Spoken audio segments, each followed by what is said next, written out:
At an upscale restaurant in Savannah, a black man walked in alone, dressed modestly, carrying a quiet confidence. He asked for a table, but was led to a corner near the restroom, served cold food, and told the restroom was for real customers. What the smug assistant manager didn't know was that the man she was humiliating wasn't just a guest, he owned the place. And tonight he wasn't here for dinner, he was here to change it. Before we dive in this story, let us know where you're watching from. We love to hear your thoughts. It was a golden Friday evening in Savannah, Georgia. The sky glowed with a dusky warmth, casting long shadows across the sidewalks of Broughton Street. Laughter spilled from open shop doors. Heels tapped against cobblestone, and the distant sound of a saxophone carried over the chatter like smoke in the air. Amid the glow of street lamps and the clinking of wine glasses, Sterling's table stood like a jewel box. Modest, refined, and self-assured. Inside, the hum of polite conversation mixed with the clatter of silverware and the soft hiss from the open kitchen. Tables gleamed under candlelight. Waiters weaved effortlessly between chairs, their smiles polite but perfunctory. Practiced, not personal. It was the kind of place where the portions were artfully small and unspoken rules were just as important as the printed menu. The door swung open, a man stepped in. Tall, broad-shouldered, his stride neither hesitant nor boastful. His skin was deep and smooth like aged mahogany. He wore a plain white shirt, neatly pressed but without flourish, navy slacks worn but clean. A simple leather satchel rested on his shoulder, and his shoes, though modest, had been polished with care. No designer logos, no watch that shouted wealth. Only a quiet presence that made space around him bend subtly, like air adjusting to heat. Behind the hostess stand, Amanda looked up. Her hand, which had been mid-scroll on the reservation tablet, froze. Her smile faltered, but just for a second. Then came the shift, the narrowed eyes, the tight smile, the uptick of her brow that said, "Here we go." Her makeup was flawless, her nails sharp, and the gold-plated name tag on her chest read Assistant Manager. A title she wore like armor. "Yes," she said, eyes scanning him as if trying to decide if he was lost. The man offered a nod. "Table for one, please." His voice was smooth and steady. No apology, no explanation. But there was a weight to it. The kind of voice that didn't ask for space, it quietly expected it. Amanda glanced around the restaurant. Plenty of open tables. A two-seater near the window with perfect lighting. An empty booth in the center beneath the soft glow of a pendant light. Another table near the fireplace, untouched. Still, she tapped her tablet, furrowed her brow with a manufactured sigh, and said, Most of our tables are reserved tonight, but I do have something back here." She turned on her heel and gestured toward the far end of the restaurant, past the kitchen doors, just a few feet from the restrooms. A table squeezed between a janitor's closet and a stained wall where the paint had begun to bubble from years of steam. The scent of cleaning chemicals clung faintly in the air. The man's eyes lingered on the elegant table at the center of the room, the one clearly untouched and unclaimed, but he didn't protest. His face remained unreadable like a sealed book. "It'll be fine," he said, voice calm but clipped. Amanda's lips curled, not into a smile, but something colder. "Satisfied? Follow me." As he passed the other tables, heads turned, a few quick glances, a smirk from a young man in a tailored blazer, a woman in pearls whispered behind a menu. But he didn't flinch, didn't shrink. He sat, quietly.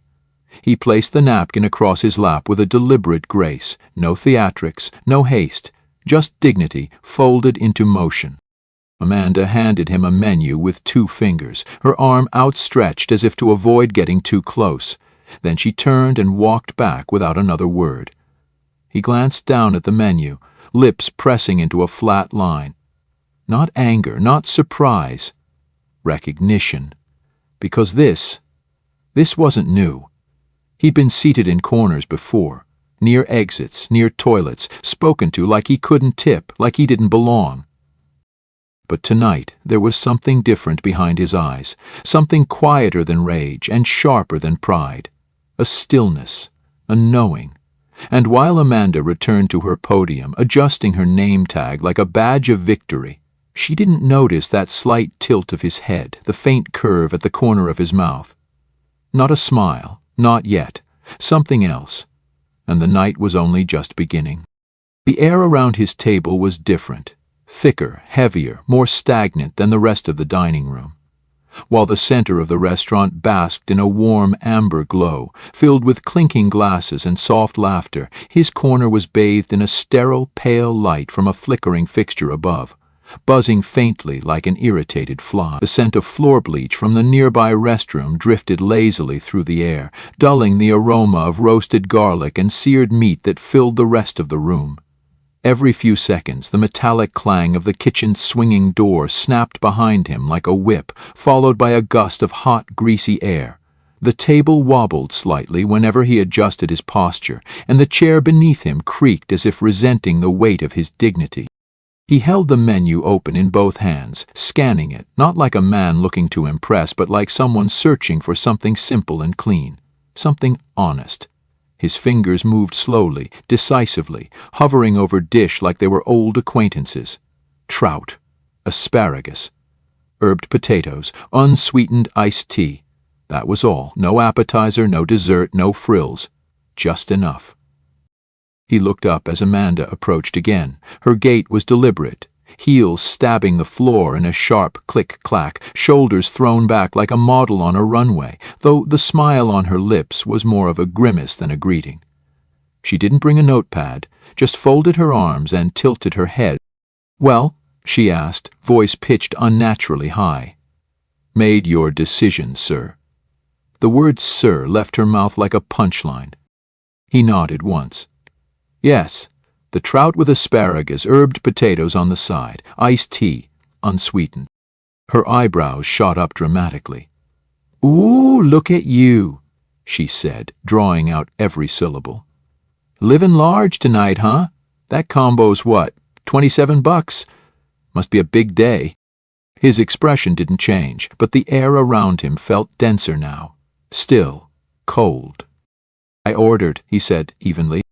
Amanda smirked, leaning in as if to make sure her words hit bone.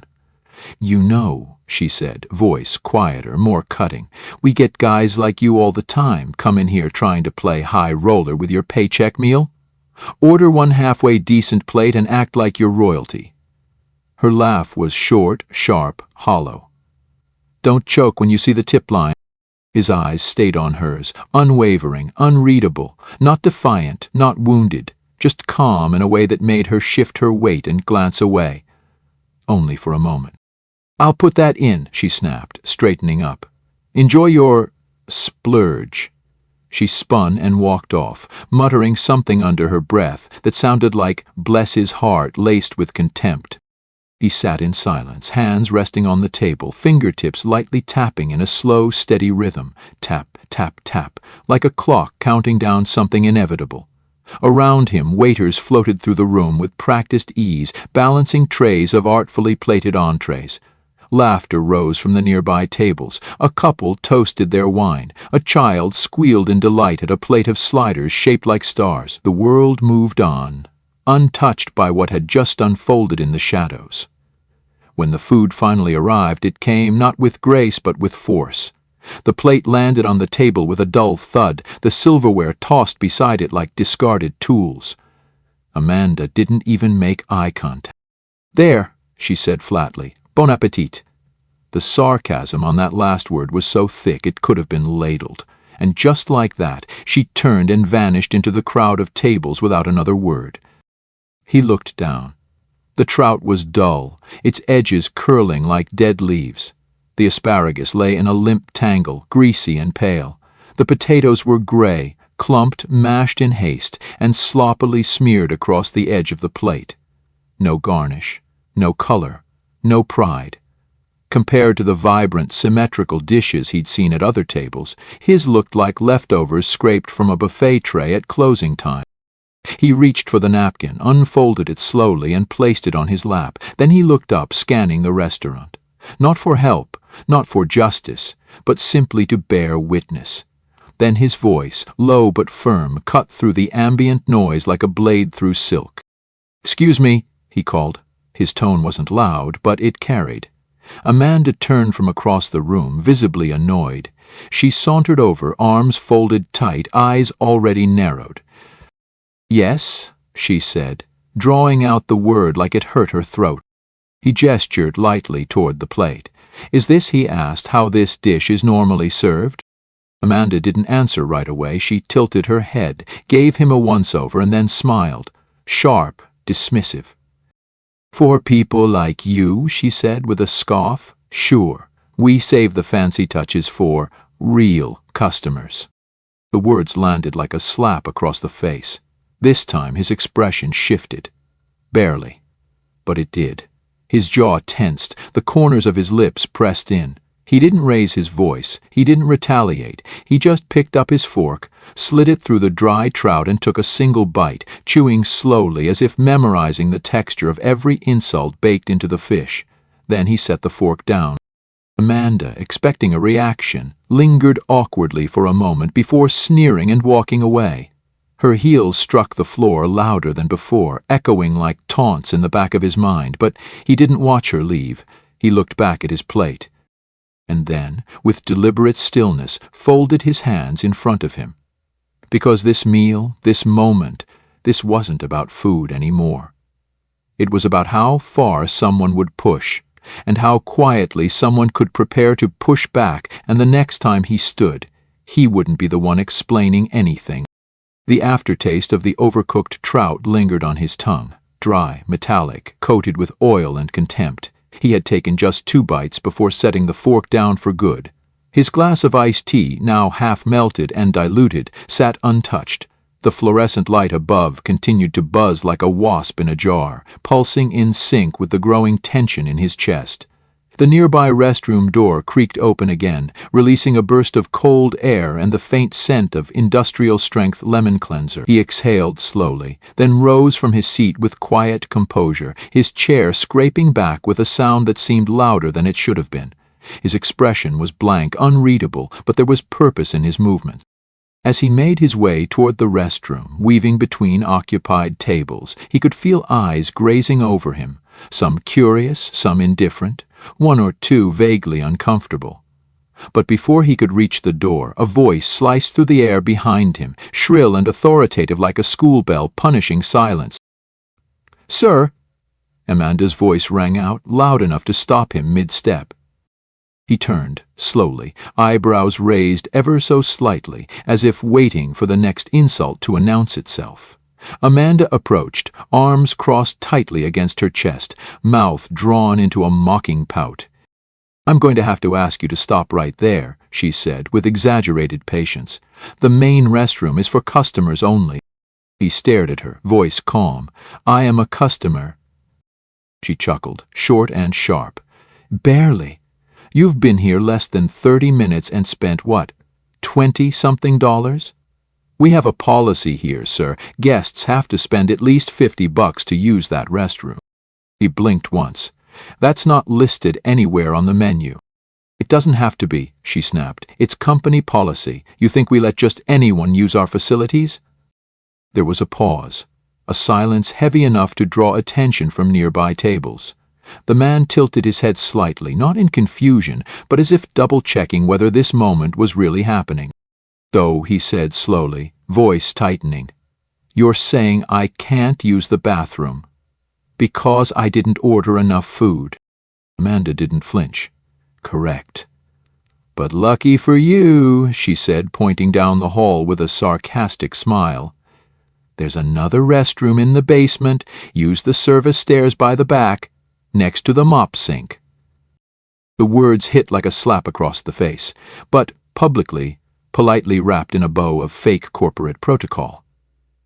The man looked at her for a long moment. His jaw clenched, his nostrils flared just slightly, but when he finally spoke, his tone was still level. Too level. "Do other guests use the mop sink entrance, or is that just for people like me?" Amanda blinked. For a split second her facade cracked. Then she scoffed and rolled her eyes. "Don't make this a thing," she hissed, lowering her voice. You people always want to pull that card. I'm telling you the rule. Don't like it? Take it up with someone who cares." He nodded once, not in agreement, but in documentation. Without a word, he turned and walked toward the back as instructed. The restaurant grew quieter, like it was holding its breath. As he disappeared down the narrow, dimly lit hallway where the floor tiles turned to stained cement, a couple exchanged glances. A waiter hesitated mid-pour. Someone near the bar whispered, "Did she really just say that?" The basement restroom smelled like bleach and wet drywall. A single flickering bulb buzzed above an exposed pipe dripping into a floor drain. The mirror was cracked. The sink was stained yellow. A plunger leaned crookedly in the corner like a forgotten weapon. He washed his hands in silence. The water gurgled unevenly, the faucet groaning like it resented being used. As he dried his palms on a paper towel that tore apart in his grip, he caught his own reflection in the broken glass. Not rage, not pain, just quiet resolve. Because when dignity is denied, not once, but repeatedly, it doesn't dissolve. It sharpens. And when he stepped back into that dining room, it would no longer be as a man looking for dinner. It would be as the man ready to deliver a reckoning. And the first thing he saw was an empty table. When he emerged from the dim hallway, blinking beneath the shift from cold fluorescent light to the golden warmth of the dining area, there was an eerie quiet in his corner of the restaurant. Something was wrong. The sharp scent of bleach still clung to his shirt cuffs, but it wasn't the only thing that hit him. It was the absence, the emptiness, where his table had been. His steps slowed, then stopped. The table in the back, the one shoved beside the bathroom he had been assigned, was no longer there. The chair he had sat in had vanished. The plate, untouched since he'd left, was gone. The glass, the fork, even the damn napkin, disappeared without a trace. In its place, a clean, bare patch of floor, and a waitress now wiping down another table with casual swipes of her rag. He stood motionless, eyes narrowing, the calm he had maintained beginning to crack at the edges like thin ice under heavy steps. Then his voice came, low, steady, but with a dark edge this time. "Where's my table?" The waitress looked up, startled. "Oh, they cleared it.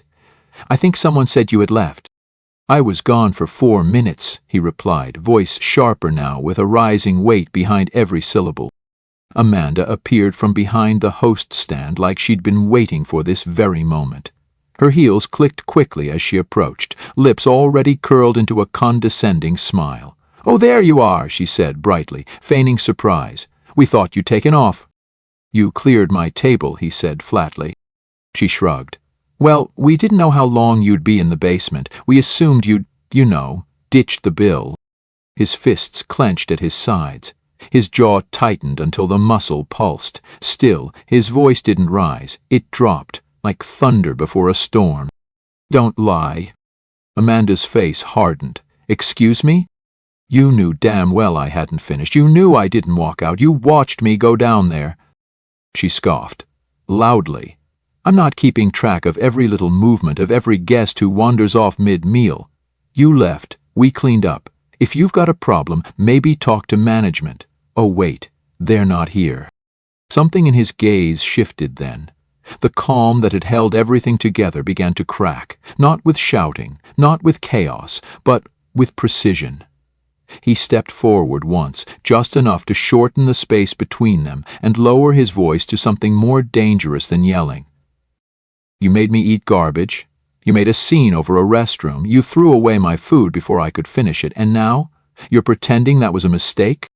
Amanda's eyes flashed. Her tone turned venomous. "Look, I don't know what kind of game you're playing, but I don't have time for entitled guests looking to cause drama.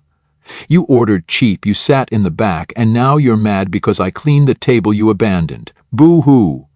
Don't try to spin it like you're some victim." "Excuse me."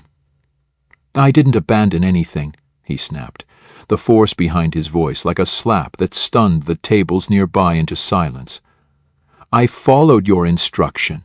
You told me to use the basement restroom like I wasn't good enough for the one everyone else uses, and the moment I'm out of sight, you erase me." Amanda threw her arms up dramatically, raising her voice. God, you're making such a big deal out of nothing. It was a table. It was a plate. You got your food. You want us to roll out a red carpet too? The dining room had gone quiet now. The jazz music playing over the speakers suddenly seemed too soft, too sweet for what was unfolding. Diners had stopped mid-bite, forks suspended in air, glancing between them. His next words didn't come quickly. He took a breath. One hand reached calmly into his satchel and pulled out a slim black folder. His fingers brushed over it like he was holding something sacred. He looked around slowly, taking in the faces watching from every direction, then back at Amanda. No, he said, I don't want a red carpet. He opened the folder. I just want my property treated with respect. Amanda scoffed. What the hell is that? A Yelp review? He handed her a page. Not printed from home, not crumpled or desperate. An official contract. Her eyes scanned the paper, her smile slipped, her jaw tensed.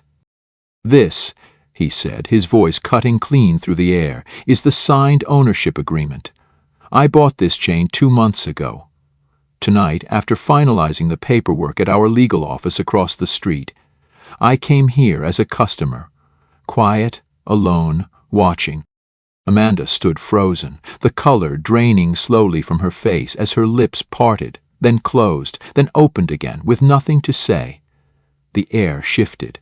A whisper of realization moved through the room like a wave before the tsunami. But he wasn't finished. Now tell me, he said, eyes burning straight through her, would you like to explain to me why you treated a paying guest like garbage, made up policies, then lied to cover it up? Amanda tried to speak, but nothing coherent came out, just air and panic. She looked around like someone realizing the exits had disappeared. But there would be no escape, because what was coming next would be public, permanent, and undeniable. The room stood still, suspended in that breathless moment after revelation but before reckoning. Amanda gripped the contract like it had burned her fingers, her mouth opening and closing in silent disbelief.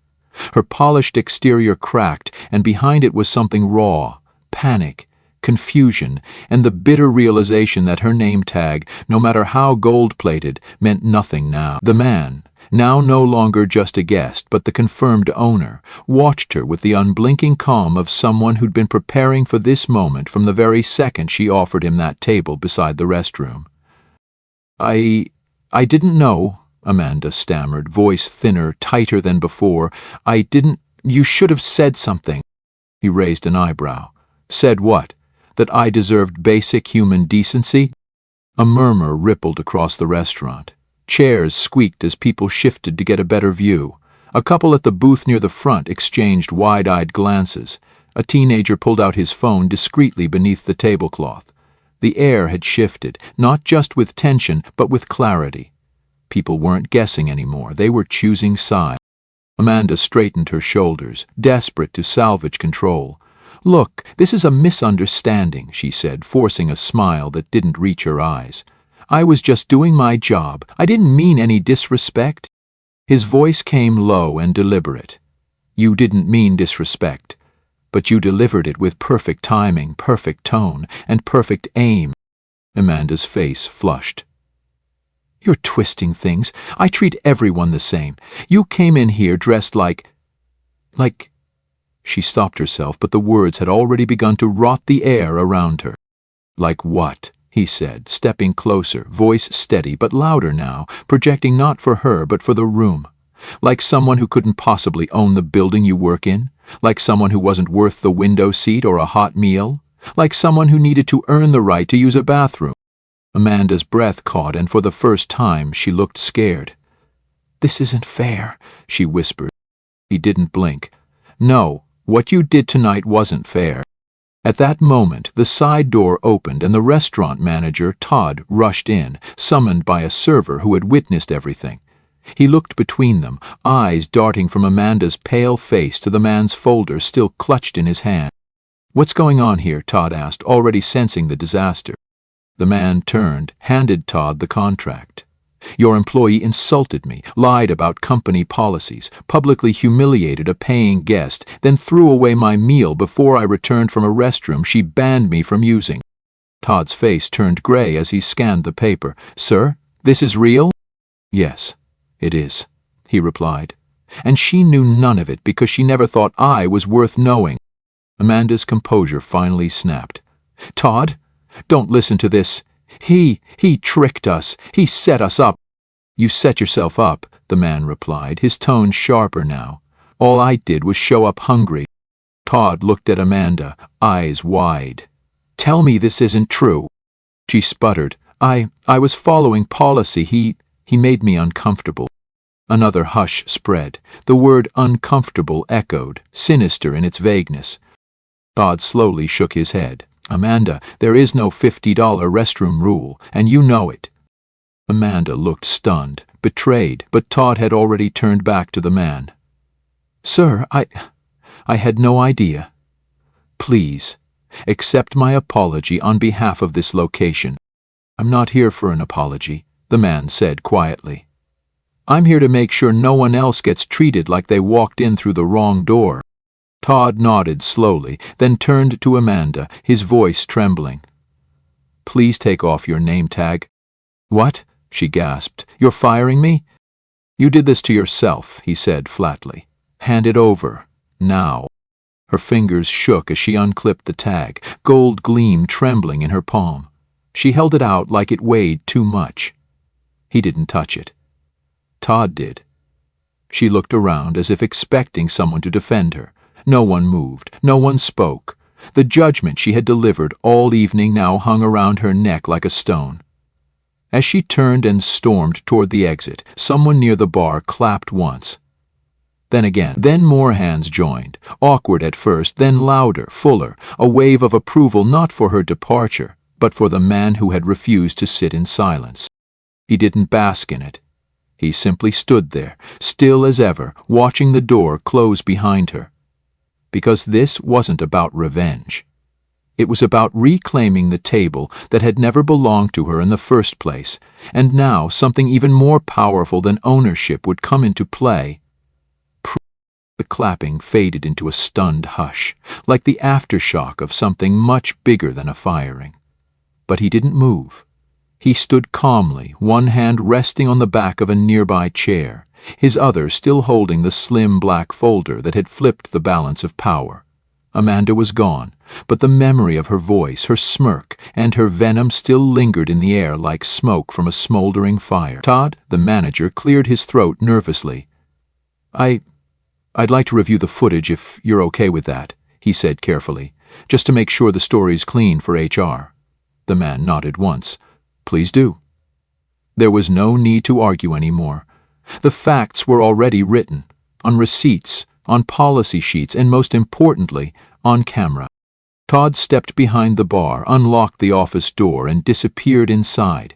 Moments later, a young server emerged with a tablet in her hand, brows furrowed, face pale. "It's all there," she whispered. She told him to use the basement bathroom and then rolled her eyes when he walked away, even laughed. Todd returned, holding a laptop open, the screen already paused on a still frame. Amanda blocking the man's path to the main restroom, arms crossed, smirk wide. With one click, the footage rolled. There was no denying it, no room for doubt. The video showed everything. The table in the back, the confrontation, the mocking tone, the way she tossed his food, and the moment she lied about the restroom policy like it was scripted. As the audio played through the speakers in low volume, gasps and murmurs echoed throughout the restaurant. Someone whispered, "Unbelievable." Another voice followed, "No, it's not. That's the problem." Across the room, a woman in her 60s, silver hair, pearls, eyes sharp, stood up and walked toward him. She reached out, touched his arm gently. "Thank you," she said, her voice cracking slightly, "for not walking out, for not staying silent." He nodded, his eyes softer now, though his posture remained firm. "Some things," he replied, "are worth standing through." The video, meanwhile, had been uploaded before Amanda even walked out. The teen at the corner table had streamed it live. Within minutes, it had over 30,000 views. By the hour's end, it was trending. Hashtags exploded. "Let him use the restroom. Dine with dignity. He owns it. He owns it up within the day." Amanda's face was blurred on some versions, clear on others. The narrative was clear, and this time it didn't favor the comfortable. But he didn't speak to the media, he didn't call lawyers, he didn't call for boycotts or vengeance. What he did instead was return the next evening. Same seat, same shirt, same quiet strength. This time the table was spotless, the plate warm, the service humble, the manager present with an apology not written by legal teams but spoken from the heart.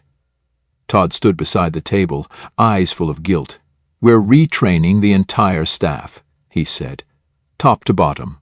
Not because you're the owner, because you shouldn't have to be, for them to treat you like a man." The man gave a single nod, not of approval, but acknowledgement. He didn't need a parade, he needed a standard. That night, he ate in peace. Weeks later, a small brass plaque was installed in a quiet corner of the restaurant, near the table where it all began. It didn't carry his name, just a sentence engraved in calm, bold letters.